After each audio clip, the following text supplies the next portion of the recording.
Mi padre me ignoró durante años como si no existiera, pero cuando enfermó y necesitó ayuda económica, le respondí con el mismo silencio que me regaló toda mi vida.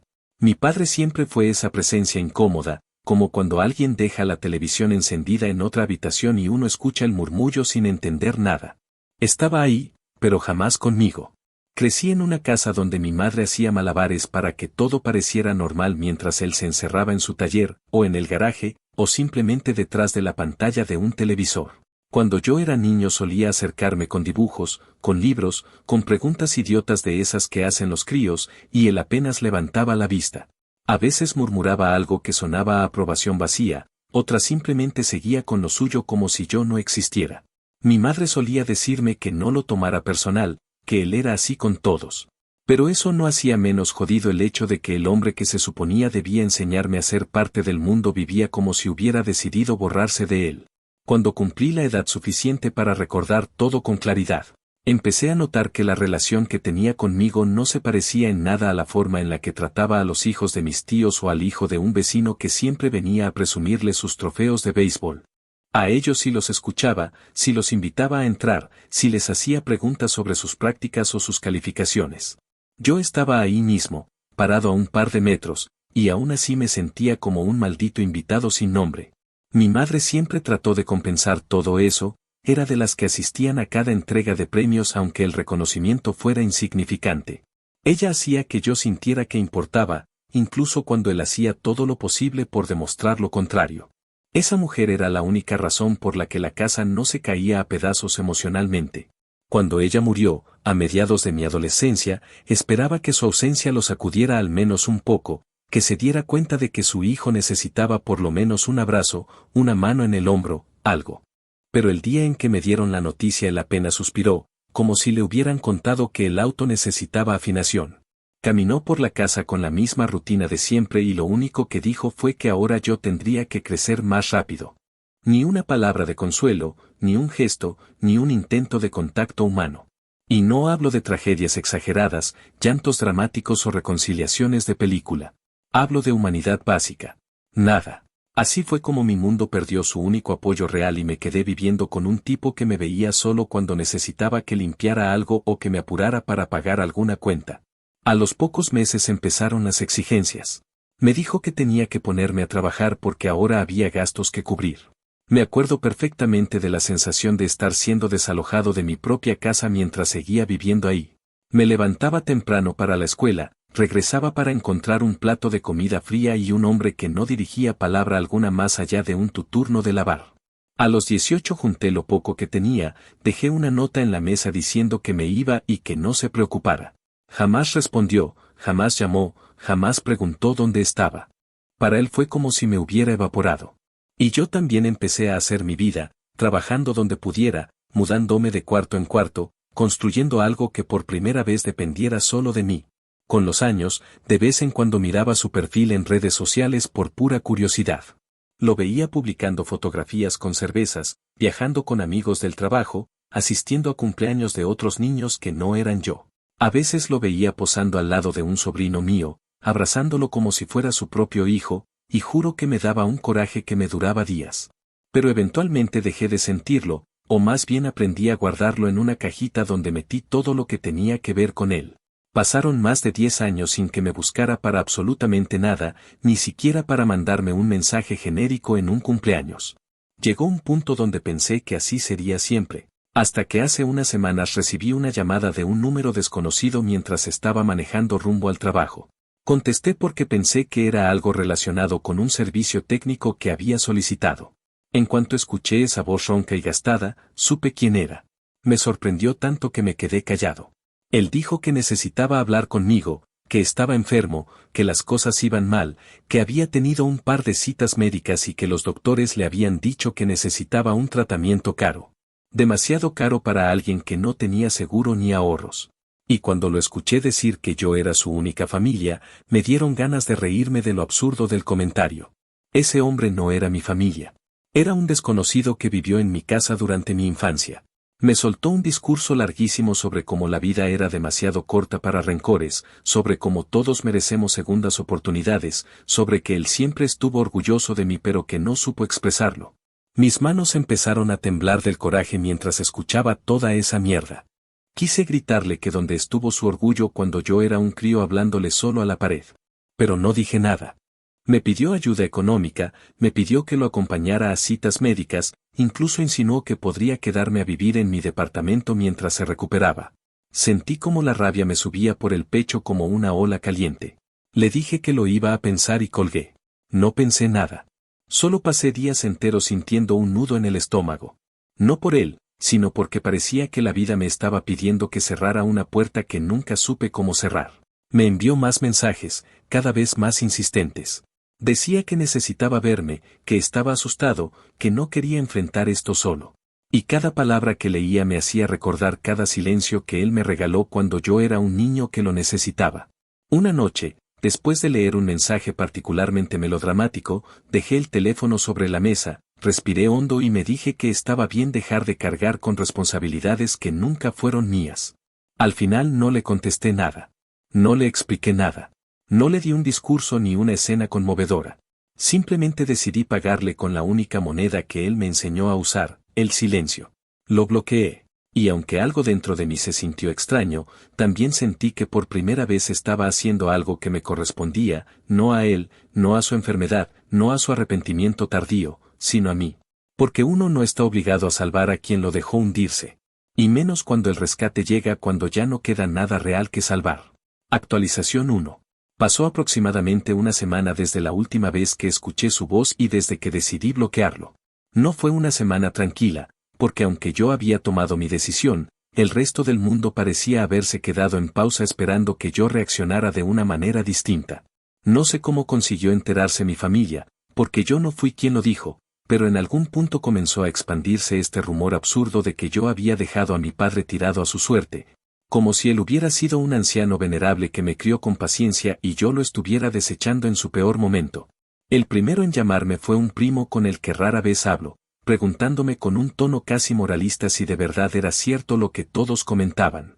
No entendí ni madres al principio y cuando le pregunté de qué diablos estaba hablando, me soltó que mi padre había dicho a varios familiares que estaba muy enfermo, que necesitaba ayuda y que su único hijo, o sea yo, se negó. Según él, yo había reaccionado con una frialdad inhumana, que lo había dejado hundirse completamente solo, que le había colgado la llamada en la cara y que ni siquiera tuve la decencia de escucharlo. Me quedé callado, no por culpa, sino por la sorpresa de escuchar la versión completamente torcida de alguien que durante décadas no movió un dedo por mí y que ahora, convenientemente, se pintaba como la víctima de una ingratitud monumental. Conforme los días avanzaron, comenzaron a llegar más llamadas, aunque ya no respondí casi ninguna porque estaba harto del mismo discurso disfrazado de preocupación. Mi tía, la hermana de mi mamá, fue la única a la que contesté porque pensé que tal vez ella escucharía algo más allá del chisme. No fue así. Habló en un tono que mezclaba lástima y reproche, como si yo fuera un adolescente rebelde que no entendía la importancia de la familia. Me dijo que ella sabía que mi padre cometió errores, pero que no debía darle la espalda porque la sangre era la sangre. Cuando escuché eso, me reí sin querer porque no podía creer que alguien que estuvo tan cerca de mi madre durante años no recordara cómo él se comportaba mientras ella se mataba sosteniéndonos emocionalmente a ambos. Mi tía siguió insistiendo, diciendo que él estaba muy mal, que necesitaba compañía y que yo debía ser mejor que los rencores. Cuando por fin me dejó hablar, le dije que no estaba cargando ningún rencor porque para eso tendría que haber existido primero alguna relación. Lo que había entre mi padre y yo no era rencor, era vacío, un vacío que él fabricó día tras día, año tras año, sin importarle una mierda cómo afectaba eso a un niño. Ella se quedó callada un momento, y luego dijo que yo no entendía cuánto miedo tenía él a la soledad, como si ese miedo justificara que ahora me buscara únicamente porque no le quedaba otra opción. Ahí fue cuando simplemente dejé de responder y colgué. Cuando colgué esa llamada me di cuenta de algo que no esperaba. Parte de la familia no estaba molesta porque yo no ayudara a un enfermo, sino porque estaba rompiendo una tradición tóxica de hacer como que todo está bien y de fingir que los problemas desaparecen si se finge suficiente. Mi padre encajaba perfecto en esa lógica. Nunca tuvo que pedir perdón por nada, nunca tuvo que reparar nada, nunca tuvo que asumir responsabilidad por la forma en que trató a mi madre ni por cómo me invisibilizó durante tantos años.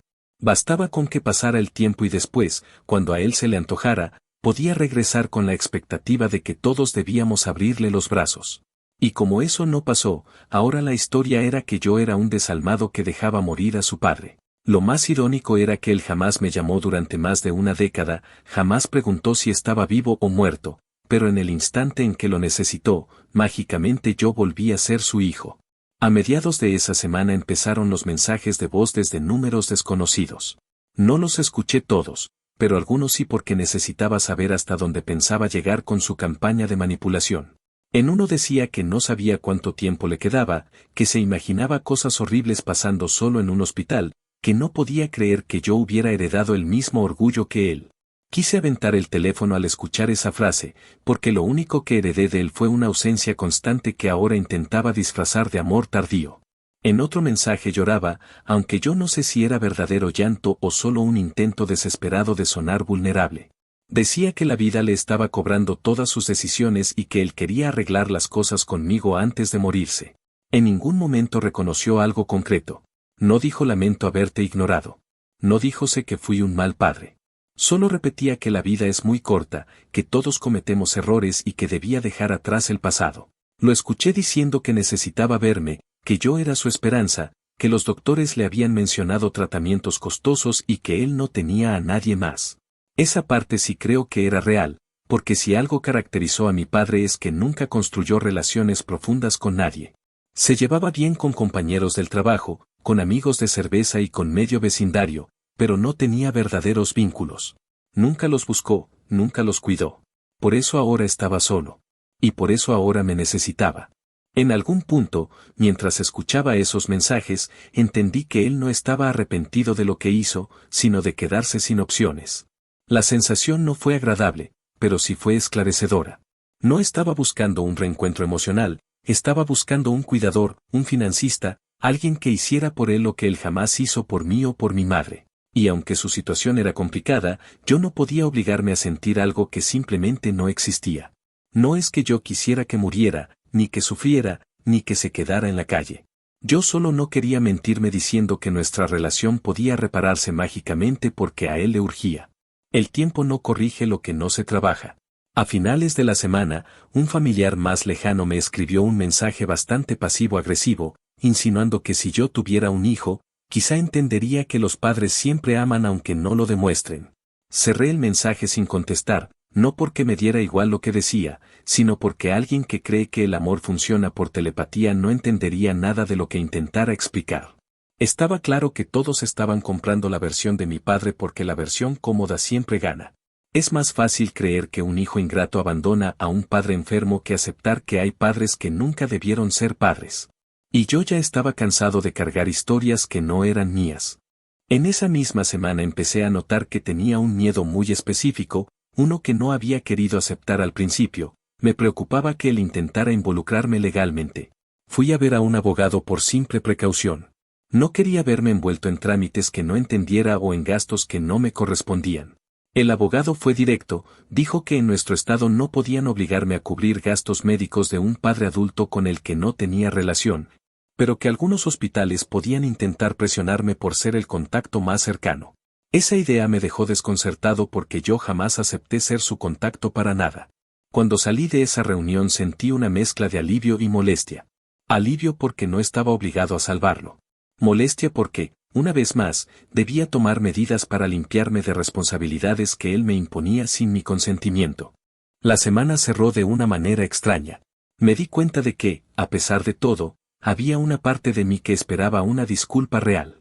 No porque la necesitara para seguir con mi vida, sino porque hubiera sido una forma mínima de reconocer que lo que yo viví no era imaginación mía. Pero no hubo disculpa. No hubo verdad. No hubo reflexión. Solo hubo manipulación disfrazada de arrepentimiento, presión emocional, chismes familiares y una necesidad desesperada de que yo lo cuidara ahora que estaba enfermo. Esa mezcla de cosas hizo que la decisión que tomé al principio se afirmara sin esfuerzo. Yo no iba a ser el salvavidas de un hombre que jamás me vio ahogarme. Cuando terminó esa semana, me di cuenta de que por primera vez no me sentía como ese niño que esperaba que él volteara a verlo. Por primera vez, su voz no tenía poder sobre mí. Y aunque el ruido alrededor seguía, dentro de mí había una especie de calma seca, esa que aparece cuando uno entiende que ya no está obligado a mendigar o perdonar para que el mundo encaje. Yo simplemente no iba a responder. Y él iba a tener que aprender a vivir con eso. Actualización 2. Pasaron algunas semanas desde aquella primera oleada de llamadas incómodas de familiares y mensajes de voz que nunca pedí.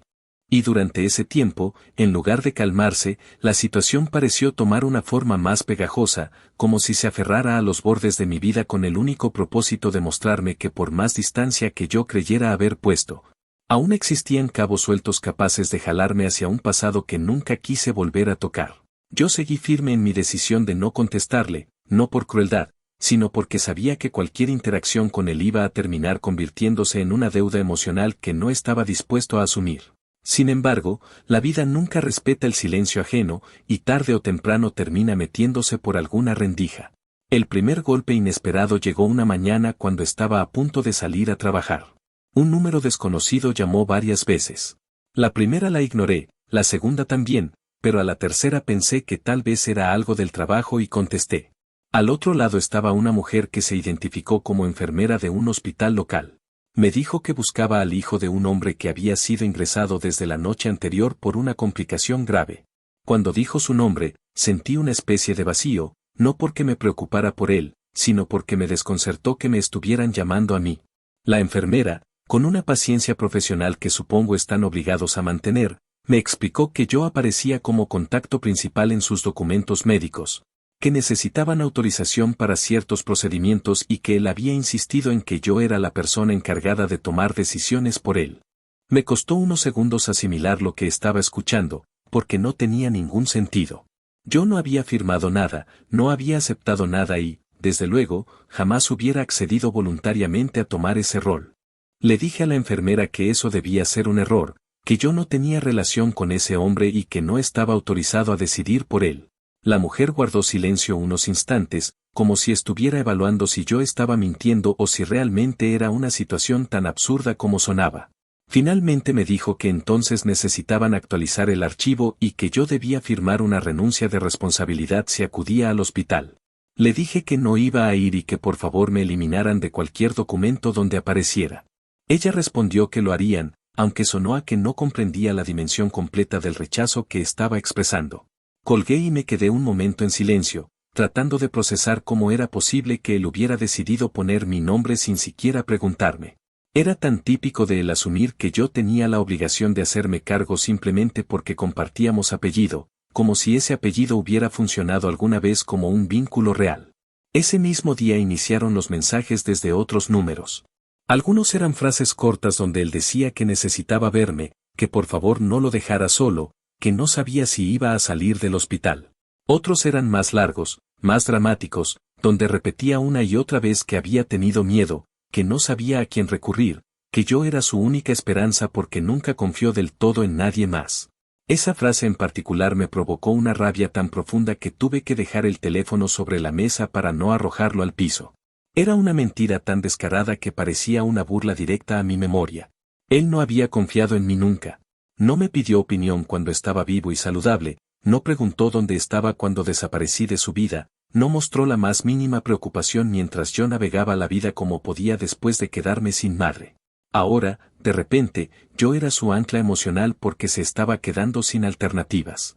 Esa semana también recibí un mensaje inesperado de una prima, la misma que solía publicar fotos con él en reuniones familiares a las que por supuesto jamás fui invitado.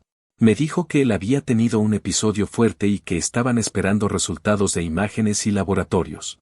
Insinuó que si yo no iba podría arrepentirme toda mi vida. Le pregunté directamente si alguno de ellos planeaba hacerse cargo de él. Contestó que no, que aquella era una responsabilidad que recaía en mí, porque era su hijo. En ese instante entendí que todos habían comprado la narrativa que él llevaba tiempo construyendo, esa versión edulcorada donde era un padre herido buscando un reencuentro tardío con el hijo ingrato que lo rechazaba. De alguna manera, habían borrado más de 20 años de indiferencia de su parte y adelantado un guión donde yo quedaba automáticamente asignado al papel del malo. Y lo peor es que él se beneficiaba de eso, porque por primera vez en su vida tenía algo que ofrecer, lástima. Siempre he pensado que hay personas que encuentran en la desgracia una forma de conexión que no pudieron lograr por otros medios. Él era exactamente ese tipo de persona. Incapaz de crear vínculos sanos, pero muy habilidoso para despertar culpa cuando la vida le exigía responsabilidades que no sabía enfrentar. Durante esos días, entre mensajes de familiares y llamadas del hospital, empecé a sentir que esa tranquilidad que había logrado construir desde que me fui de casa se estaba filtrando por grietas que nunca supe que existían. Me costaba dormir, no porque sintiera compasión por él, sino porque me daba miedo que esto se transformara en una bola de nieve legal que yo no pudiera detener. Volví a contactar al abogado. Le conté lo que estaba pasando, especialmente lo del hospital y el hecho de que habían usado mi nombre como contacto. Él me explicó que no podían obligarme a pagar ni decidir tratamientos, pero que hospitales y seguros suelen tratar de empujar al familiar más cercano cuando haya ausencia de recursos. Me recomendó dejar claro por escrito que yo no tenía relación ni responsabilidad sobre él. Hice exactamente eso. Envié un correo al hospital detallando que no autorizaba nada y que había sido incluido sin mi consentimiento.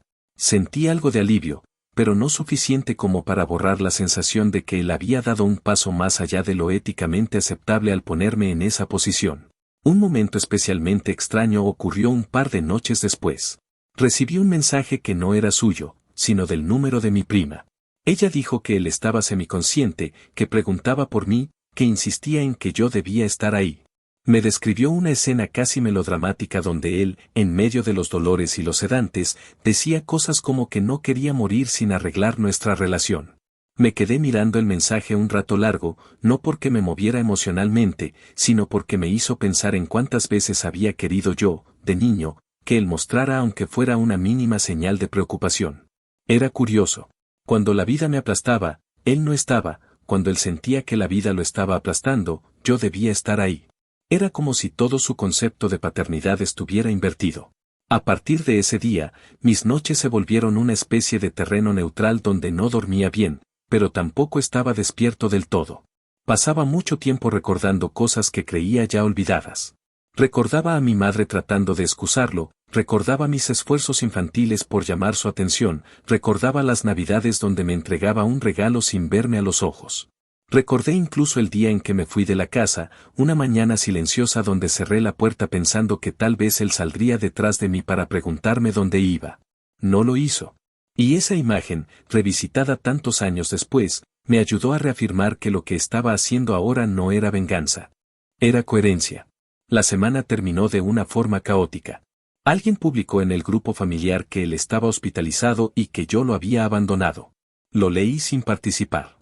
Vi cómo se acumulaban comentarios hablando de la importancia del perdón, de que la vida es frágil, de que uno nunca sabe cuándo es la última oportunidad. Y mientras leía todo eso, me di cuenta de que nadie preguntó qué había pasado antes, nadie preguntó si él alguna vez se comportó como un padre, nadie preguntó cómo fue mi vida después de la muerte de mi madre. Porque es mucho más sencillo convertir al enfermo en el mártir y al hijo distante en el villano. Esa narrativa funciona bien, es fácil de digerir, no requiere análisis. Pero yo no estaba dispuesto a cargarla solo porque a ellos les hacía sentir mejor creerla. Cuando terminó esa segunda semana, entendí que algo estaba cambiando dentro de mí. No solo era la determinación, sino una especie de claridad que no había tenido antes.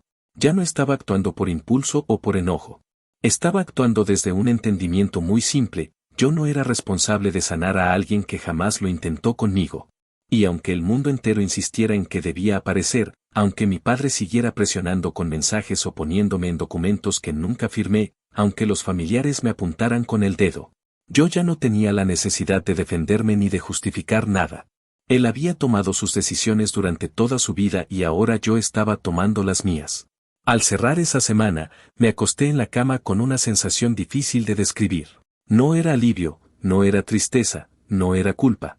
Era algo más parecido a aceptar que ciertas historias no tienen reconciliación, que a veces la distancia es la única forma de protegerse y que nadie está obligado a sacrificar su propia estabilidad por una persona que solo aparece cuando la desesperación lo obliga. Por primera vez, entendí que no estaba rechazando a un padre. Estaba rechazando a un desconocido que trataba de entrar en mi vida con una llave que él mismo rompió hace muchos años. Actualización final. Pasaron un par de meses después de que el hospital me llamó por primera vez y, aunque pensé que con el tiempo la situación se iría desinflando, ocurrió lo contrario.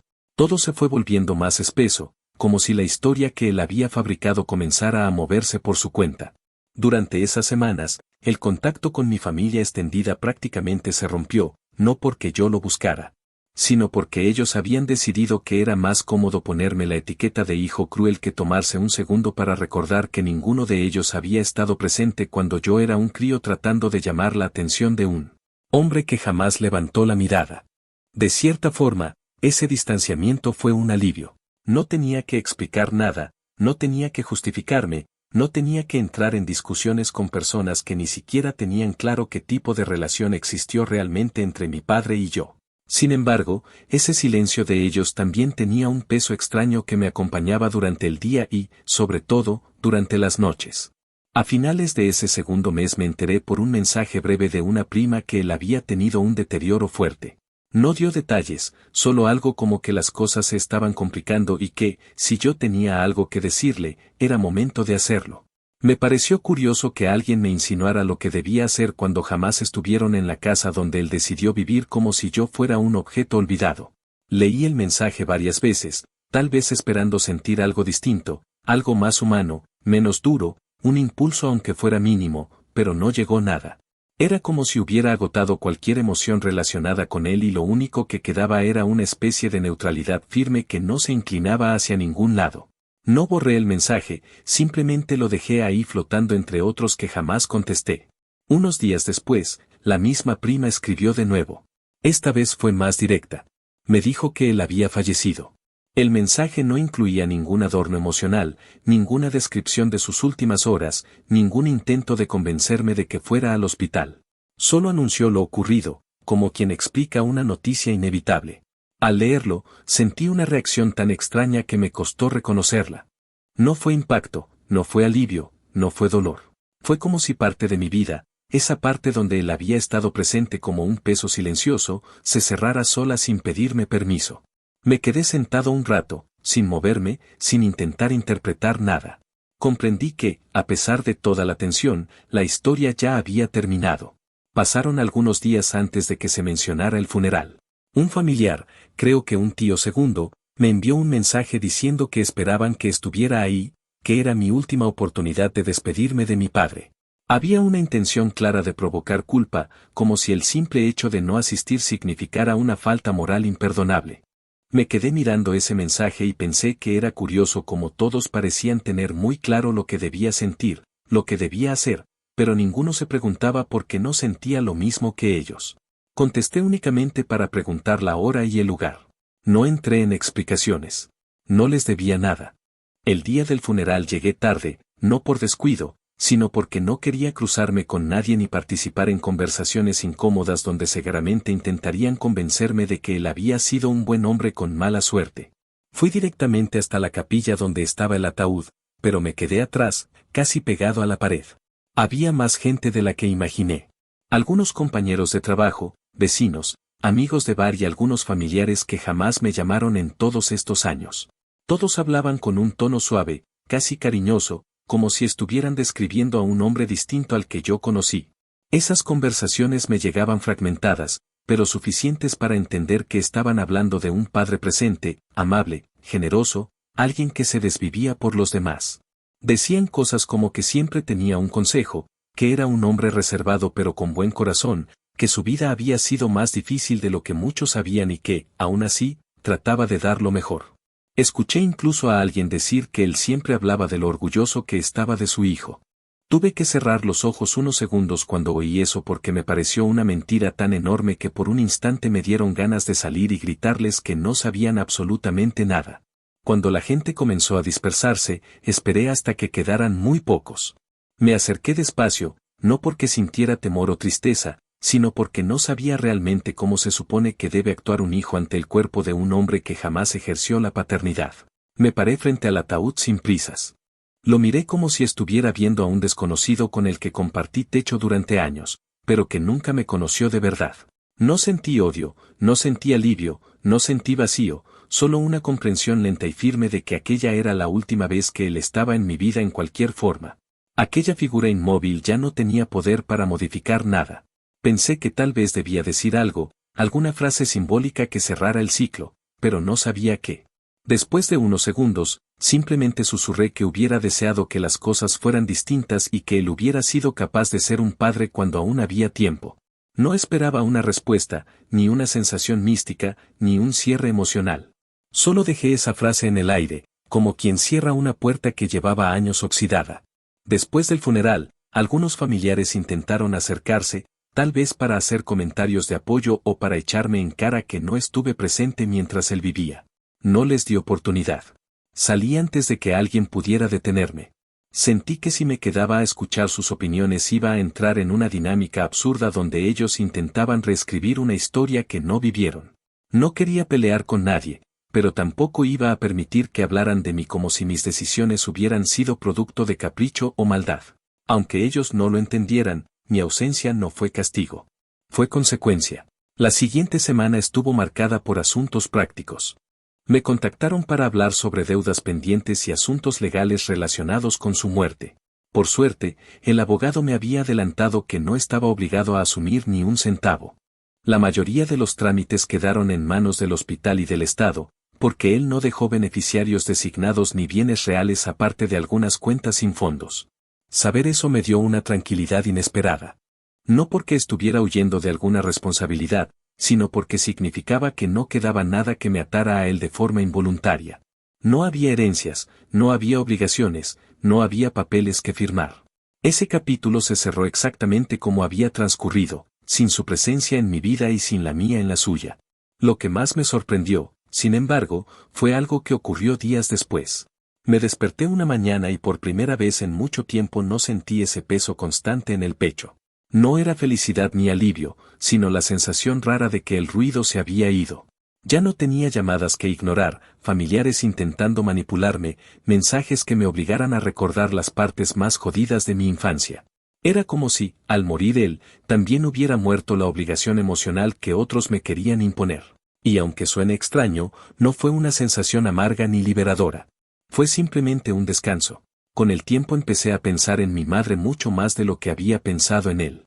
Me pregunté cómo habría reaccionado ella ante todo esto, si me habría pedido perdonarlo, si habría tratado de unirnos, si habría entendido que mi decisión no nació del rencor, sino de una necesidad profunda de no seguir cargando con un vínculo inexistente. Creo que, aunque le hubiera dolido, sí lo habría entendido. Ella sabía mejor que nadie quién era él cuando la puerta se cerraba y las apariencias dejaban de importar. Hoy, mirando hacia atrás, entiendo que la última parte de esta historia no trató sobre él muriendo ni sobre mi ausencia en su vida.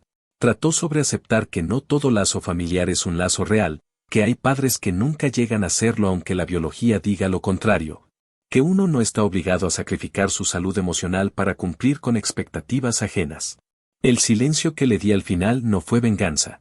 Fue el mismo silencio que él me enseñó, pero esta vez usado para protegerme en lugar de destruirme. Y aunque la gente siga sin entenderlo, yo sé que hice lo único que podía hacer sin traicionarme a mí mismo. Y con eso basta.